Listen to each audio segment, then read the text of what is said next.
Let's do it. G'day everyone, welcome to my shed. Today we are going to change the CV. Let's do it. Alright, so I've been getting a few questions and people telling me to do a video on how to change a CV. So I thought I'd do it. This is a CV. This is the left front CV. That's what it looks like when it's out. This is a genuine Ford from a wrecker in Newcastle. I think it cost Corey 160 bucks. These usually cost for a factory genuine about 740 bucks, I think. But you can also get aftermarket ones. You pay around anywhere from 250 to 280.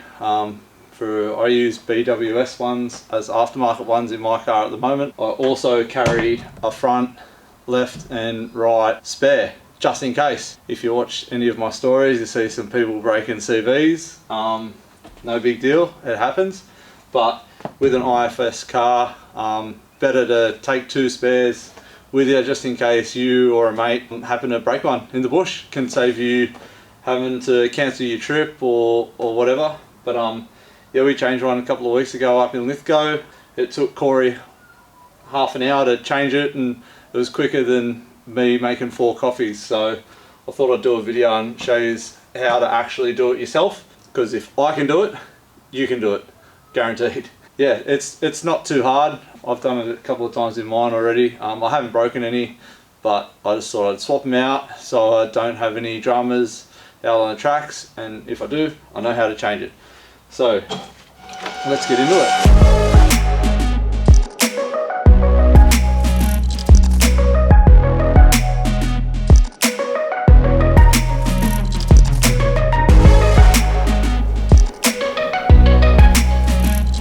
Alright, so the tools that you need, I don't know, set of safety gloves maybe. One of the most important things is a 36mm big fucking socket. This is for your big nut that holds the CV into your wheel or your rim. Another handy tool to have, big rattle gun, 9mm socket for the Rangers and the BTs. Not sure about any other cars, but this is specifically for the Ranger. A mallet, screwdrivers, Phillips head, flathead. The biggest shifter you can find, this one's a 56mm throat.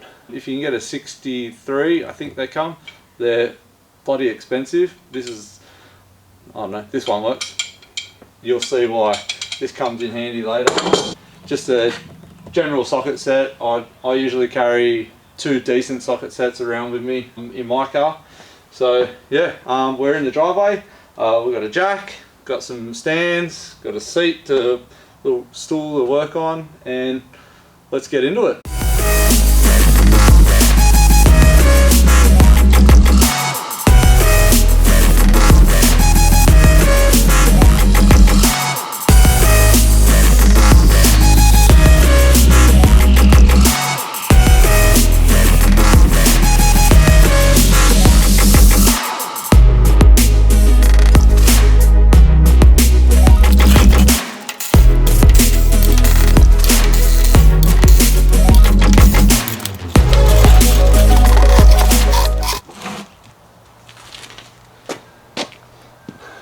Alright, now the hard part's done, let's get into it. So first things first, we just got to, there's a little notch in your shaft here, where the main nut holds on to the wheel assembly here, onto your hub. There's a little notch out that you got to uncrimp.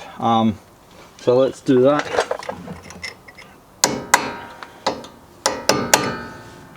Yep. Then we just get our big rattle gun. I'm just going to loosen it off a little bit. Beautiful. Next up, we're going to. I've disconnected my ABS line. I like to do that just because it just gets it out of the way, and that way I won't touch it and I'll never have any problems with it. I'll just put it back in at the end. Then up to here, there's a little split pin up here that we take out. That's it there. Take that out, put it aside. Then we just get our 13/16 socket. This one's for the upper ball joint here, for the upper control arm. So we'll just undo it a bit.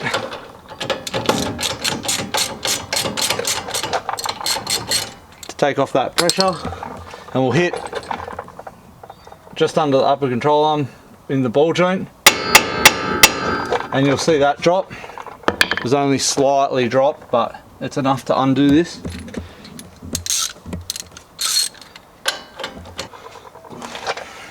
Alright, so now we've got the pressure taken off the upper control arm. We're going to take off the brake caliper, and we'll just tie it up somewhere up here, up against the chassis, so it doesn't get in the way, so we've got more movement with the whole assembly.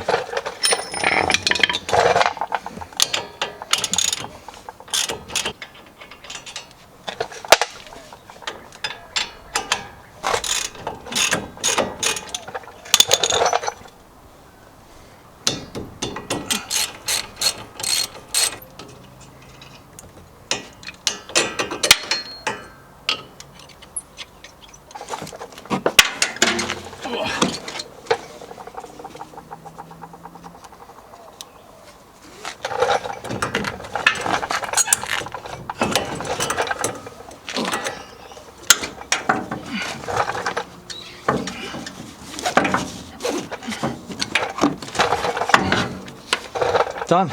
Alright, let's get this out. Whoop.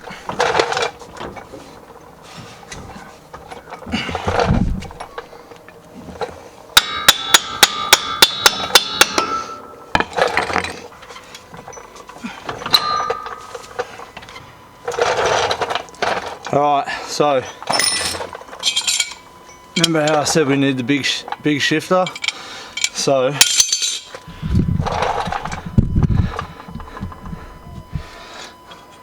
just in here, you'll see in between the front diff housing and the back of the CV, there's a little gap, and you can just get it in there, and you just give it a little crack and it should come out.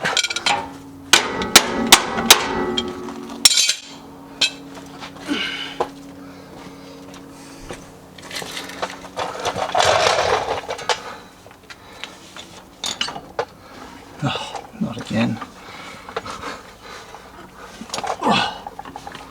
So my whole axle came out with it. That's happened to me once before, but for this exercise we're just going to leave it on. It hasn't been taken, it's probably a little bit of rust, and there's a circlip that holds it in place, so no big deal. We'll just yeah, put it back in for this exercise. So just showing you how simple it is. We're what, 13 minutes in, so we've got it, we're half done. So now it's basically the opposite of what we've just done. Let's get into it.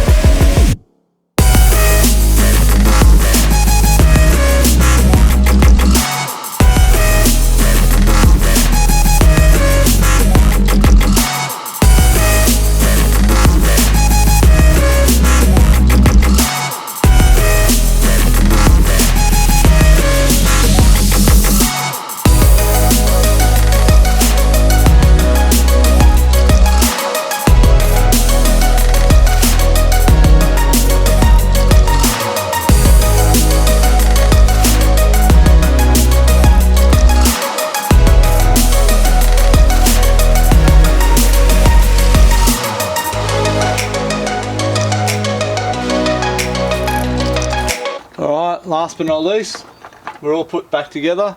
We'll put the wheel on and drop it, and that's it.